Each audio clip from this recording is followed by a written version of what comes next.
Bom, são 7 horas em ponto. Eu acho que nada melhor do que a, a pontualidade para a gente começar na nossa quarentena literária, segunda edição.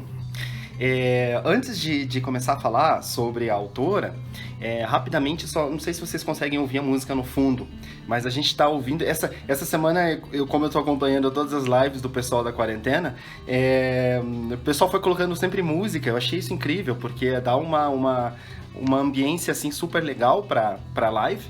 E dá também a possibilidade de falar sobre música também, fazer uma ligação.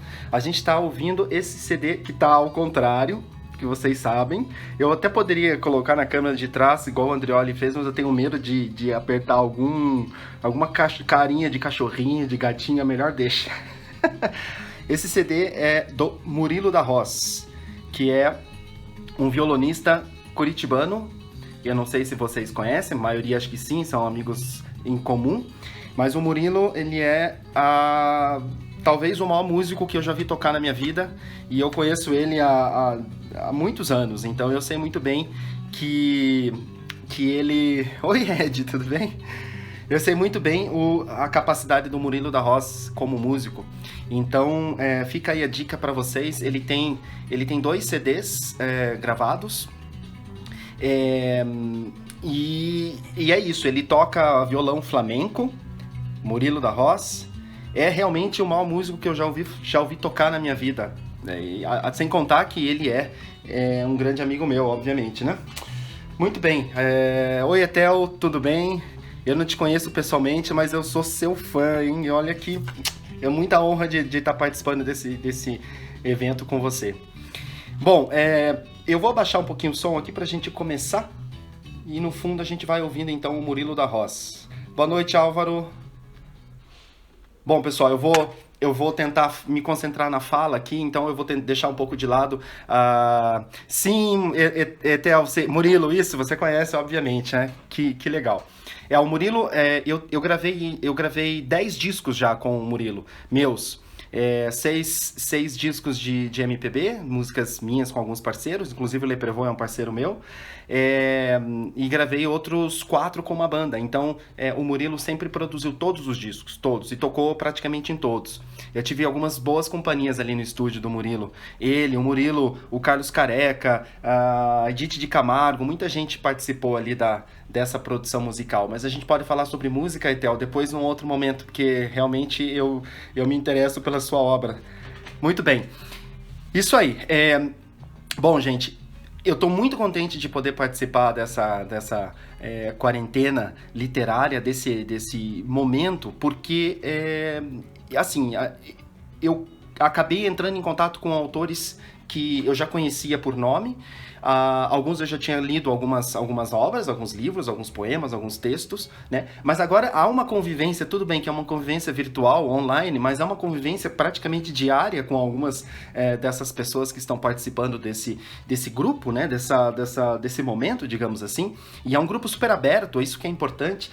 Enfim, que a gente acaba se conhecendo mais, se lendo, né? Essa semana, por exemplo, eu ganhei um grande presente da Jaqueline, um livro, o último livro dela, a novela que ela lançou pela Arte e Letra.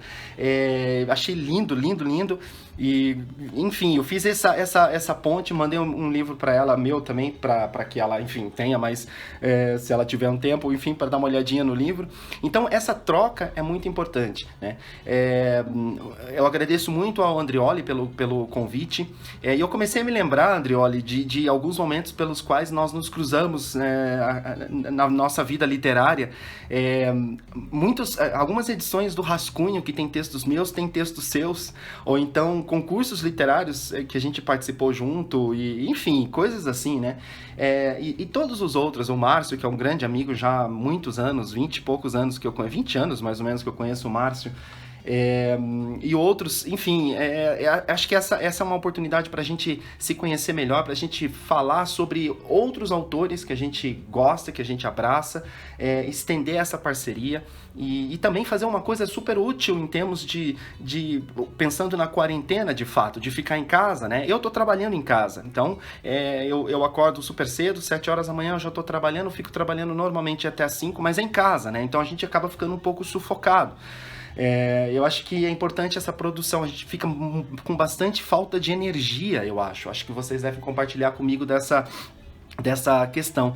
Mas assim, eu passei essas 2 últimas semanas lendo mais a respeito da Svetlana, que é a autora que eu vou falar agora, eu já estou me estendendo demais aqui, lendo sobre ela, vendo algumas entrevistas, relendo algumas partes da obra dela que eu já li.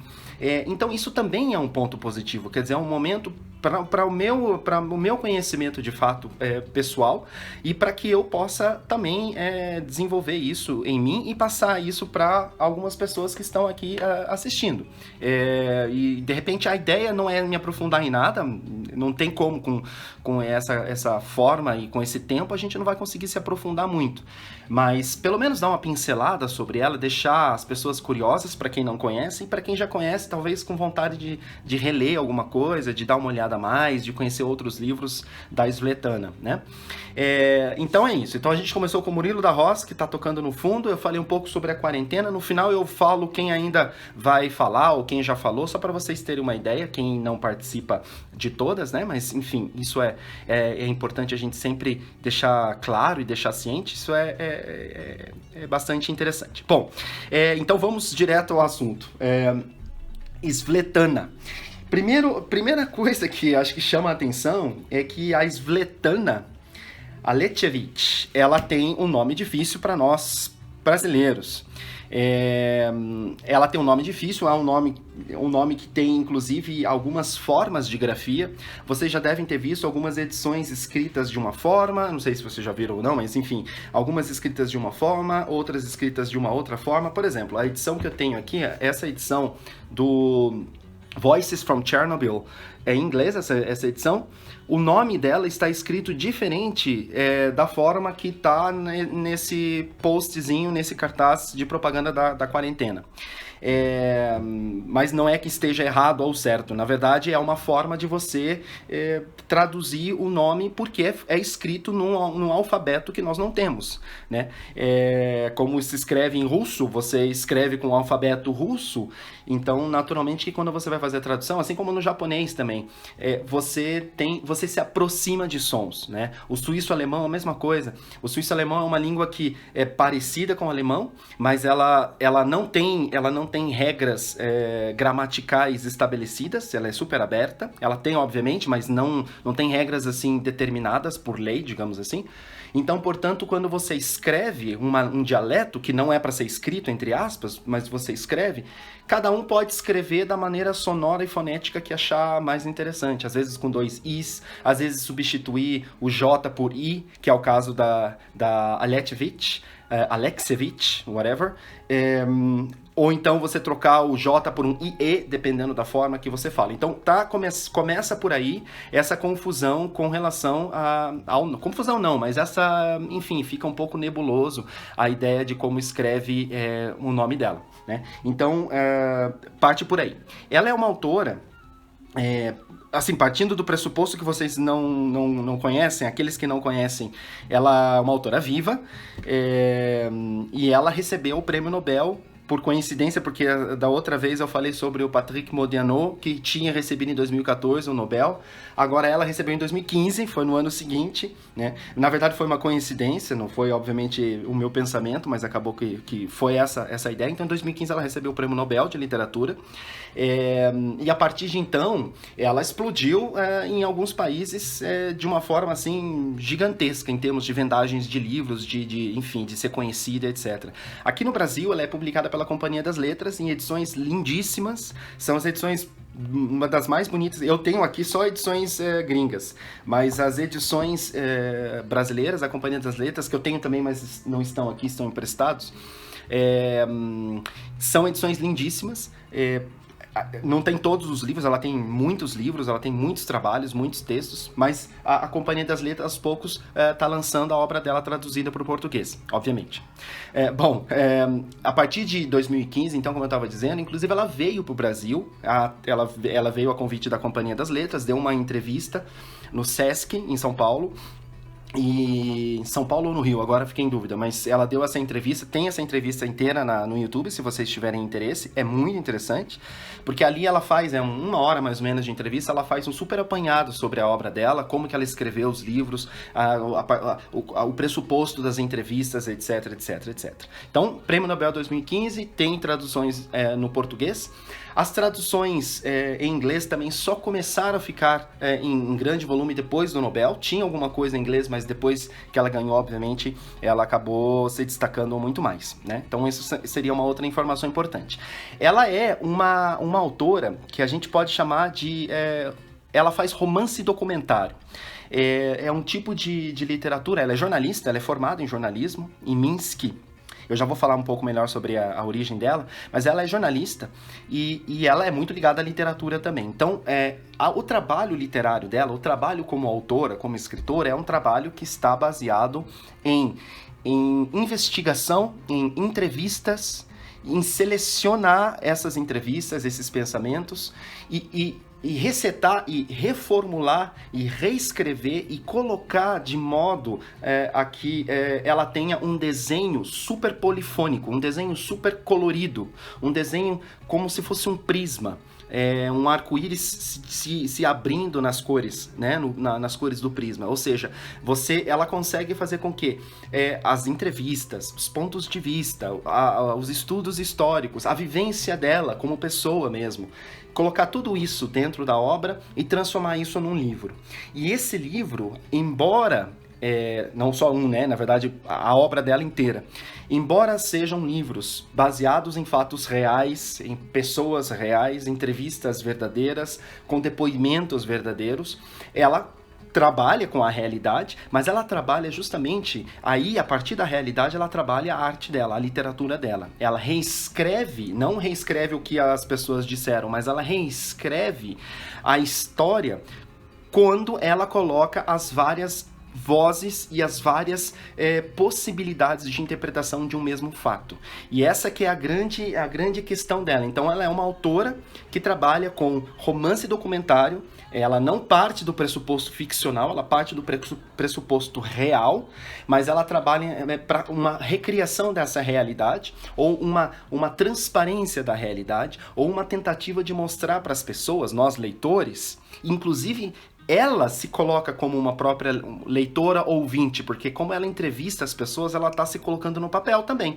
Ela está escutando as várias histórias, depois ela vai traduzir isso para nós leitores. Nós sentamos numa poltrona e a gente começa a escutar as vozes que ela selecionou, que ela montou, com o texto que a partir das entrevistas ela construiu.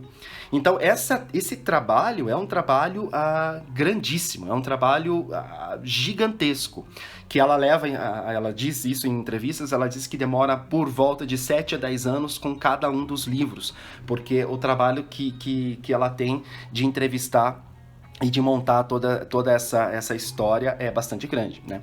Então, é uma autora que trabalha com esse tipo de literatura basicamente. Embora ela tenha outros tipos de textos, ela tem contos ficcionais também, ela tem poesia, ela trabalha com isso também. Ela é basicamente uma autora, uma romancista de documentários, uma intérprete da realidade de algumas situações. E aí a gente vai para a biografia dela um pouco mais. Ela nasceu na Ucrânia. Veja só, prestem atenção a confusão que fica e que incrível que é essa questão. Ela nasceu na Ucrânia, numa região que hoje é a Ucrânia, mas ela ficou muito pouco tempo na Ucrânia. Ela ficou questão de meses, pouco perto de um ano. E ela foi para a Bielorrússia. Então, na Bielorrússia, ela se criou. Na Bielorrússia, ela morou, ela fez faculdade, ela estudou em Minsk, que é a capital da Bielorrússia, para quem não sabe. Ela transitou por aquele país toda a vida dela, praticamente. Claro, depois ela chegou a morar na Alemanha. Aliás, foi a partir das edições em alemão que eu entrei em contato com a obra dela, não na época que ela morava na Alemanha, mas por conta dela ter morado na Alemanha, a influência na Alemanha é bastante grande da obra dela, é muito mais conhecida do que era aqui. Aqui nem tinha obras dela ainda traduzidas, né? Há alguns anos atrás. Bom, então ela morou na Alemanha, morou na França, morou na Itália, mas basicamente a vida inteira dela, onde ela mora hoje de volta, é na Bielorrússia. Só que ela escreve basicamente em russo. E aí a gente tem uma grande confusão. Uma das grandes polêmicas quando ela recebeu o Nobel, não só quando ela recebeu, antes também, mas que suscitou por conta dela ter recebido o Nobel em 2015, foi o seguinte: qual é a nacionalidade dela? Assim como é difícil de escrever o nome dela para nós, a nacionalidade dela, embora ela tenha uma resposta bem simples e óbvia para essa pergunta, mas fica a pergunta mesmo, porque, claro, ela nasceu na Ucrânia, ela não se considera ucraniana. Ela escreve em russo, mas ela escreve em russo porque é uma língua mais fácil para ela publicar, porque ela dificilmente consegue publicar na Bielorrússia, por questões políticas. Na Rússia ela também tem muitos problemas, já teve livros proibidos, etc. Mas ela escreve também em bielorrusso, que são muito parecidos. Mas ela foi criada na Bielorrússia, então ela se considera bielorrussa. Isso é um outro fato importante. Agora, gente, isso é uma realidade tão distante para nós, mas pensem um pouco, a crise de identidade, eu já faço o comentário, Francine, sobre a Eliane Brum, que eu adoro também. Mas essa crise de identidade, ou possível crise de identidade, é uma coisa tão distante para nós, se a gente for pensar. A gente pode até considerar, por exemplo, eu nasci em Curitiba, fui criado em Londrina, depois voltei para Curitiba. Uma pequena crise comparado a outras possíveis, no sentido, será que eu me considero curitibano, me considero londrinense? Todas as minhas memórias de infância e de pré-adolescência são londrinenses, né?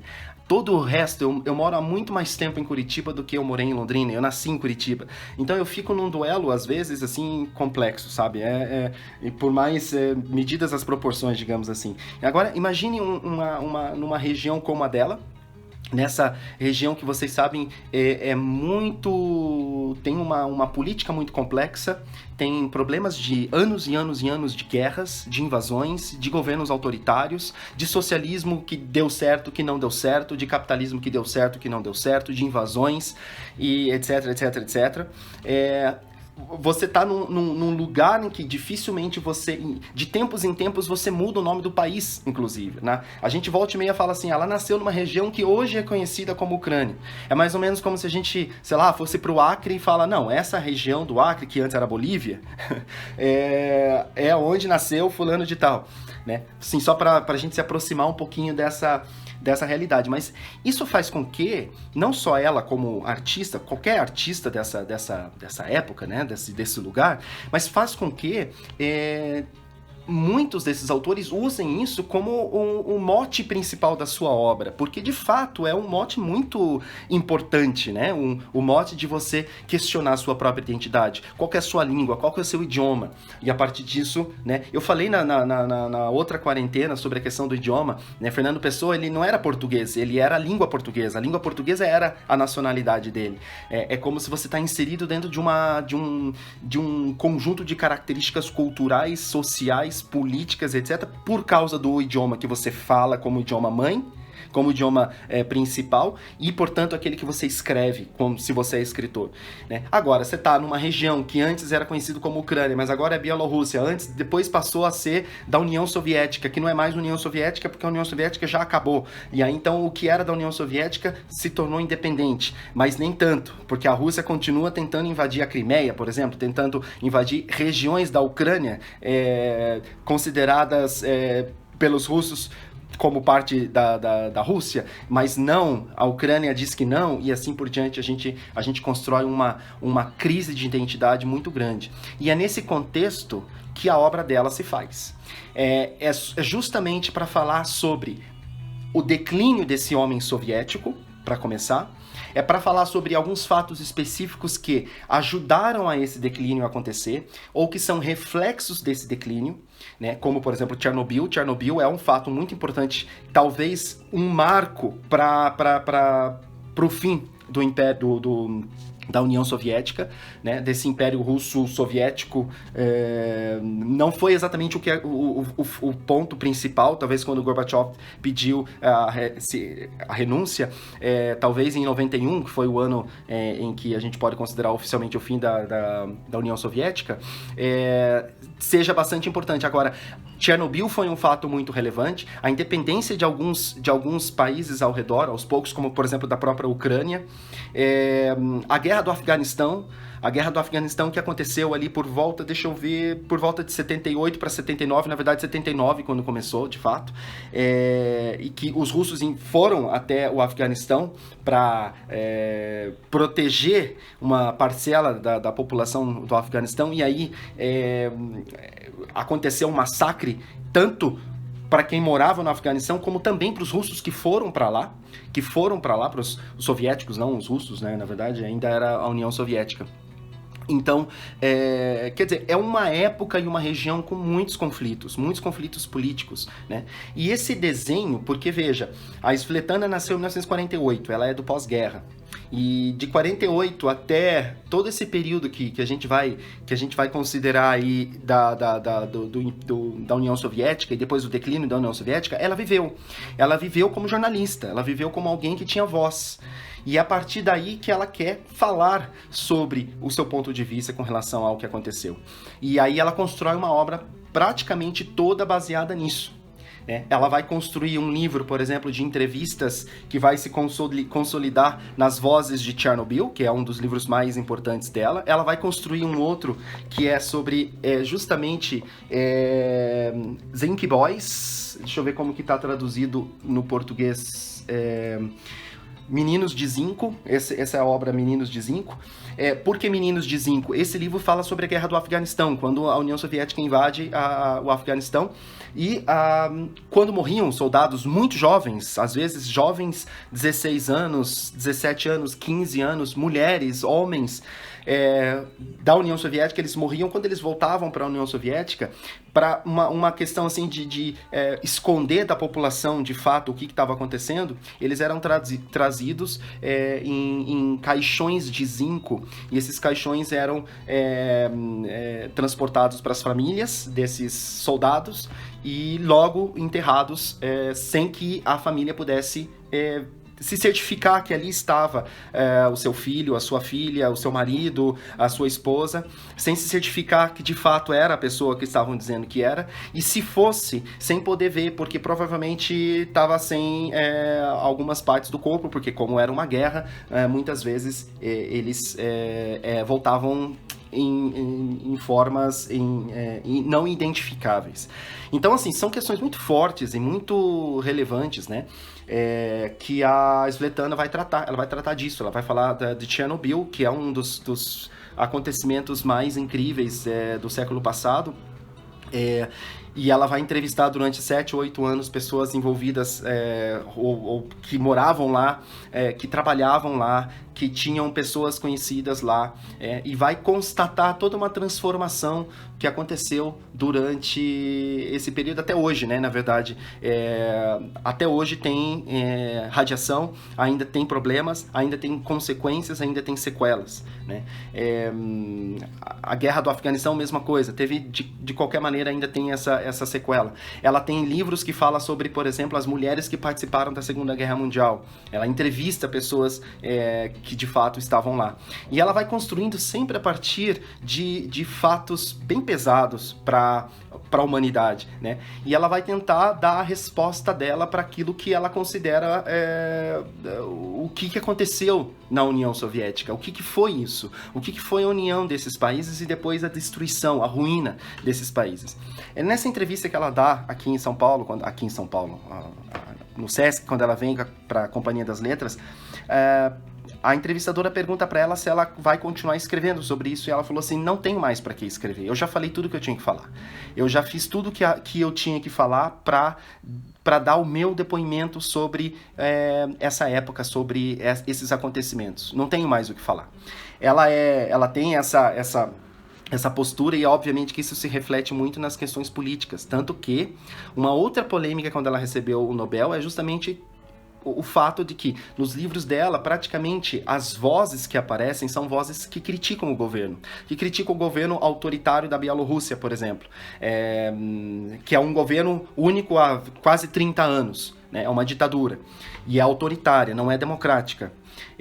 Ela critica Putin, por exemplo, na Rússia, que segundo ela e segundo as vozes que estão permeadas no livro dela, tirou a liberdade dos russos, tirou a juventude dos russos, tirou as opções e as possibilidades deles.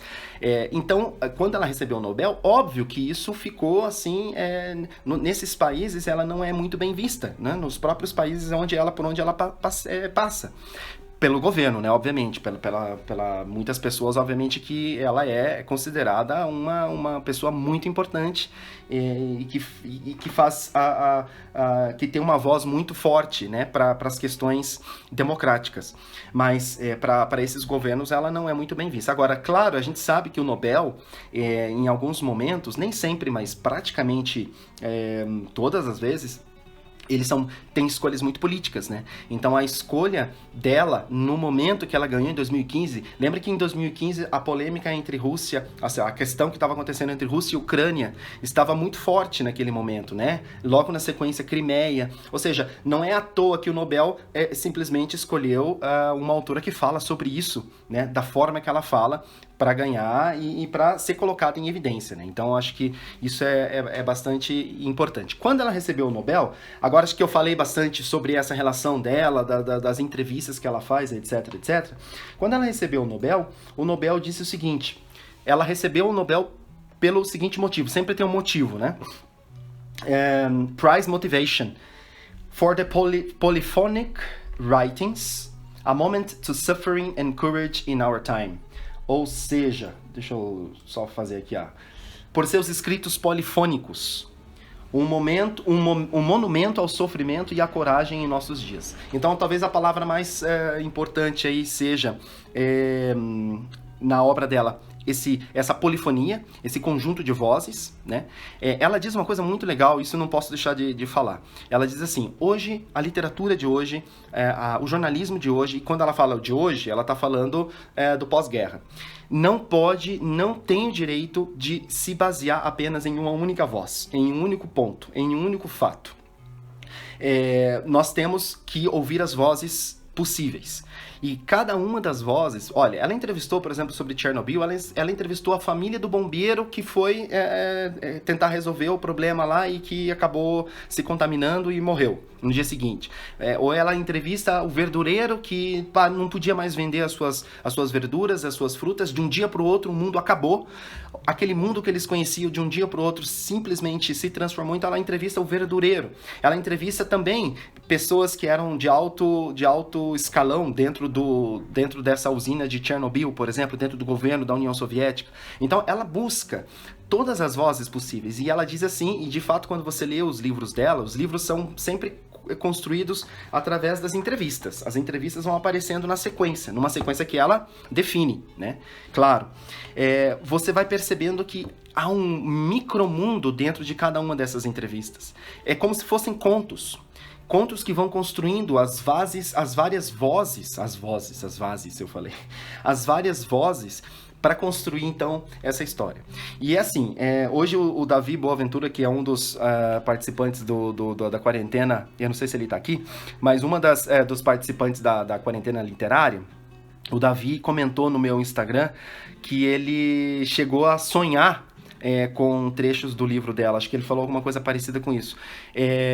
Gente, aconteceu comigo. Quando eu li a primeira vez Voices from Chernobyl, por exemplo, eu chegava a sonhar com as pessoas que estavam sendo entrevistadas ali. E chegava a passar mal mesmo, porque as falas, elas são tão transparentes, né? Elas são super originais, digamos assim. Inclusive, a entrevistadora, quando conversa com a Svetlana aqui, ela pergunta para ela como que ela se sente entrevistando essas pessoas e como que ela se aproxima dessas pessoas. Ela diz assim, eu sento na mesa com essas pessoas, eu como aquilo que eles me oferecem.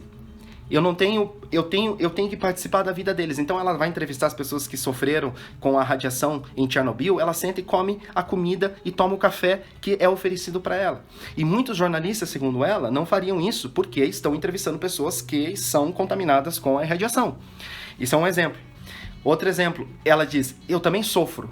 Eu também passo mal, eu também fico sem dormir quando eu faço essas entrevistas. Então veja, como eu disse, ela também é a leitora ou a ouvinte dessa história que depois ela vai contar para nós leitores, né? A gente senta numa poltrona para ouvir o que ela tem a falar, essas várias vozes, né? Essa polifonia que é fundamental para a humanidade, ter várias visões, como diz a Dani, aí realmente isso é importante. E ela fala isso de uma forma, aliás, ela ganhou o Nobel, uma das razões foi por isso, né? Por mostrar as várias vozes. É mais ou menos como se a gente parasse ali no século XX, século XIX, comecinho do século XX, e pegasse a obra do Machado de Assis, por exemplo, pega Dom Casmurro e fala assim, será que Capitu traiu o Bentinho?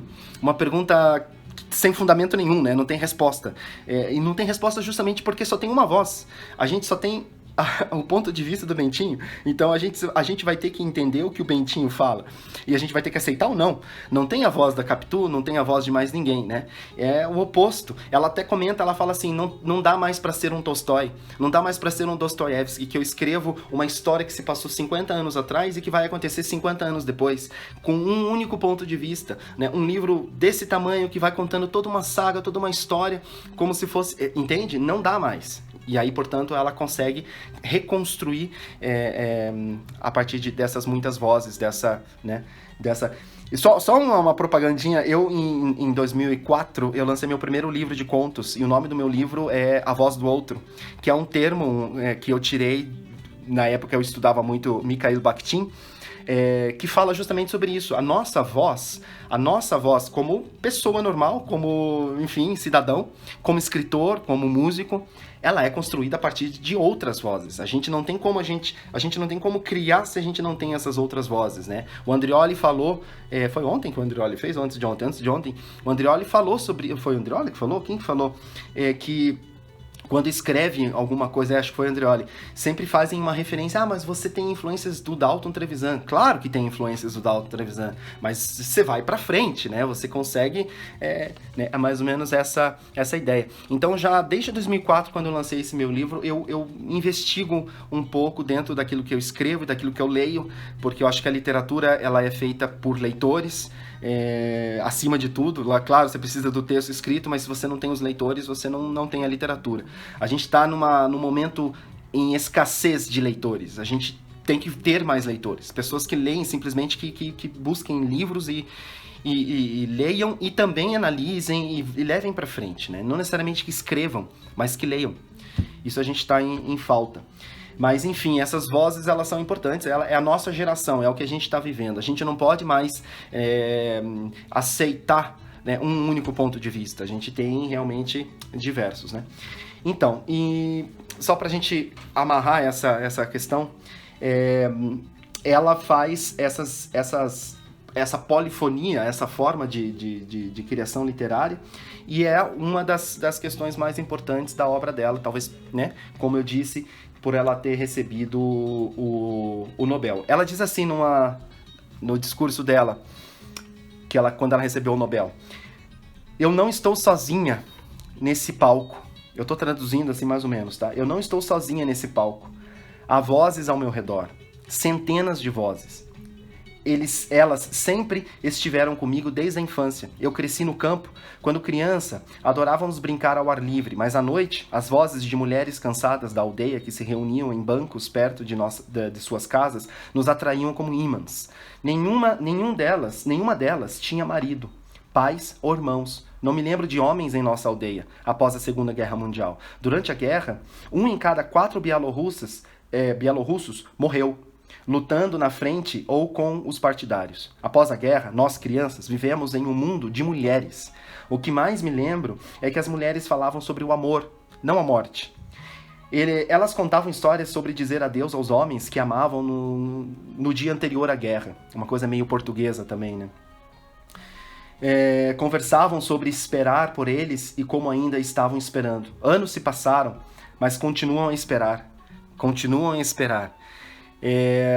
Essa frase é bem forte, né? Quer dizer, quando você lê os textos dela, as entrevistas, você vê muitas vezes, ela entrevista basicamente mulheres, que são as que sobraram, que são as vozes para ela mais importantes. Ela diz que prefere entrevistar mulheres porque ela sente mais realidade, realismo, digamos assim, nas suas falas. Sem contar que ela, como ela diz aqui, ela sempre viveu no mundo de mulheres, né? Tudo isso aconteceu, o marido foi para a guerra, não voltou, passaram-se 30, 40 anos e elas ainda estão esperando. Sebastianismo. Não me importo se ele perder os braços ou as pernas, vou carregá-lo, sem braços, sem pernas. É isso, quer dizer, isso é um depoimento que ela falou no Nobel, citando uma das entrevistas e assim por diante, né? Assim, gente, realmente muito pesado. Você entra num universo que te prende de uma forma que te transporta para uma época. Você vai ficar com muita vergonha da humanidade quando você lê os textos dela, mas com muita esperança em alguns momentos, né? Claro, você começa a se interessar, você começa, por exemplo, eu fui atrás de saber um pouco mais sobre a União Soviética, eu me lembro quando eu era criança, em 85, quando o Mikhail Gorbachev era presidente da União Soviética, e depois quando ele renunciou em 91, isso tudo são flashes que eu vou me lembrando. Chernobyl, por exemplo, me lembro mais ou menos, isso foi em 86, e você começa a se interessar, né? E alguma das vezes que eu estive na Suíça, eu me interessei muito em saber, em conversar com pessoas que lá na Suíça viveram Chernobyl. Qual foi o efeito para eles na Suíça? Porque, se vocês sabem, depois que aconteceu, alguns meses depois, até anos depois, a irradiação estava no mundo todo, né? Sobretudo na Europa, né? Sobretudo, obviamente, ali na Europa foi rapidinho. Então chegou na Suíça, por exemplo, e foi afetado. Então as pessoas elas não podiam mais comprar frutas e verduras normalmente, eram proibidas, ficaram por alguns meses sem poder comprar, algumas inclusive usando máscaras e etc. Isso na Suíça, que está algumas, como fala, 2.000, 3.000 quilômetros de distância mais ou menos da Ucrânia. Talvez eu esteja não estimando muito bem, mas é distante. Agora você imagine na Ucrânia, de fato, ou na Bielorrússia, que foi um dos países mais afetados, né?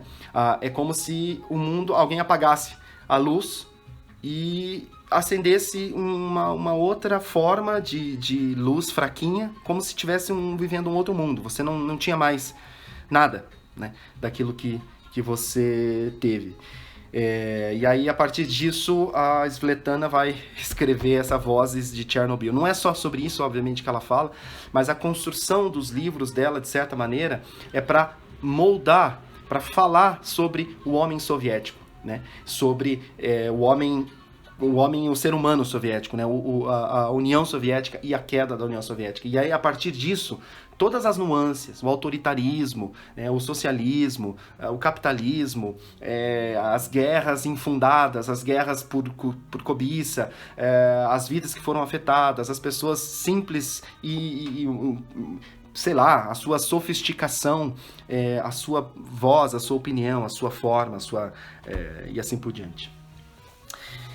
Eu poderia ficar aqui lendo trechos, mas eu vou deixar para que vocês tenham vontade de ler. Realmente, como eu disse, se preparem se vocês vão ler de fato. É um texto muito bonito, é um texto muito, muito límpido, assim, você lê com uma fluência grande, mas é muito pesado, é bastante pesado. Então, eu realmente recomendo que vocês tenham isso em mente. Sim, só para dar alguns nomes para vocês, ela tem aqui no Brasil, pela Companhia das Letras, um livro chamado Meninos de Zinco, como eu falei, esse daqui, sobre a guerra do Afeganistão. As Últimas Testemunhas, Crianças na Segunda Guerra Mundial. Olha só, Crianças na Segunda Guerra Mundial. Ela era uma criança no pós-Segunda Guerra Mundial, então isso tem parte um pouco dela. O Fim do Homem Soviético. Esse livro é fantástico. É como se fosse um resumão, sabe? Ela disse que não vai mais escrever sobre isso porque ela já falou sobre isso, como eu disse agora há pouco. A Guerra Não Tem Rosto de Mulher é o primeiro livro dela, de 1985, mas foi lançado no Brasil em 2016. A Guerra Não Tem Rosto de Mulher. E Vozes de Chernobyl. Talvez tenha algum outro livro aí em outra editora. Eu confesso que eu não procurei, porque as minhas edições elas não são dessas da companhia, como eu disse, né? Então, não importa, né, qual edição. A questão é isso. Claro, se você lê em russo, fica mais interessante, né? Eu acho que a tradução, enfim, perde um pouco, né? Mas, de qualquer maneira, ela dá essa ambientação também natural. Deixa eu ver se eu... eu tinha só selecionado aqui para fazer mais algumas leituras, mas eu não vou fazer, acho que já deu 35 minutos mais ou menos de fala. Eu acho que a ideia era... poderia, inclusive, agora ficar respondendo perguntas ou só fazer um debate, isso seria super legal. Mas é isso. Eu vou só lembrá-los, isso é importante, por favor, esperem, não saiam, rapidamente. Gente, essa quarentena literária tá muito, muito, muito legal. Tá ficando cada vez maior o negócio em termos de pessoas, assim, é muito legal mesmo. O Jonathan já falou sobre o Gonçalo Tavares, a Jaqueline Conte já falou sobre a Adélia Prado, o Álvaro sobre a Marilda Confortin, o Andrioli, na verdade, o Andrioli falou sobre a Verônica Stiger. Aliás, Verônica Stiger, bom, tá, tudo bem, não é sobre ela que a gente vai falar agora, mas é uma autora que me interessa demais. A Joema falou sobre a Marina ontem, a Marina Colasanti. E aí depois a gente tem amanhã, deixa eu ver, amanhã, dia 26, certinho, isso mesmo, a Priscila Prado, que vai falar sobre a Sofia de Mello, Brainer Andrensen. Vai ser super legal. Daniele Resch vai falar sobre a Silvia Plath. O Márcio Renato dos Santos vai falar sobre a Wisława Szymborska. Então, Márcio, a gente tá refinado no vocabulário, no idioma, fala a verdade. O Luiz Leprevot vai falar sobre a Giovanna Madalosso, que é uma autora daqui. Claro, como vocês podem ver pelo sobrenome. O Severo, ele tem o sobrenome, ele saberia dizer. Eu devo ter falado um monte da forma errada aqui, Severo. Brudzinski. O Severo vai falar sobre um dos meus autores favoritos, Robert Louis Stevenson. Fantástico, fantástico, na quinta-feira. A Francine Cruz vai falar sobre a minha poeta favorita, aquela que mora no meu coração, Ana Cristina César. Amo de paixão Ana Cristina César. Incrível, grande. O Davi Boaventura, que é um autor de Salvador, mas que mora aqui. Que escreveu um livro, uma novela fantástica que eu li esse ano, chama Mônica Vai Jantar. É Mônica Vai Jantar, acho que é o nome, tá em algum lugar aqui. Incrível. Ele vai falar sobre outro autor brasileiro fantástico, que é o Michel Laub. E a Etel Frota, que eu não conheço pessoalmente, mas sou fã, vai falar do meu autor favorito de todos os tempos, Gabriel Garcia Marques, que escreveu o melhor livro, o livro mais importante da história, 100 Anos de Solidão. É isso, gente. Muito obrigado. Eu espero que vocês tenham ficado instigados um pouquinho para conhecer um pouco mais dos livros da Svetlana. E é isso. A gente se fala, a gente se vê. Só um detalhe, tem ainda 20 pessoas aqui. Gente, visitem, agora é uma propaganda minha rapidinho, tá? Visitem, demorou muito para fazer meu site. Dê uma visitadinha, entrem lá, dê uma olhadinha. Tem muita coisa para vocês olharem. carlosmachadooficial.com carlosmachadooficial.com. E a semana que vem eu vou falar como que vai ser o lançamento da minha nova novela, do meu novo livro, que vai ser um lançamento online. A gente não vai se encontrar, não vai tomar café, não vai tomar vinho, mas a gente vai poder, vocês vão poder adquirir o livro se vocês tiverem interesse, e seria super legal se vocês fizessem. É o terceiro e último livro da trilogia do Não Lugar, que eu vou falar mais sobre isso na sequência. Obrigado, Luiz, pelo convite mais uma vez. Pessoal, se cuidem, saúde para todos, até mais. Beijão. Tchau, tchau.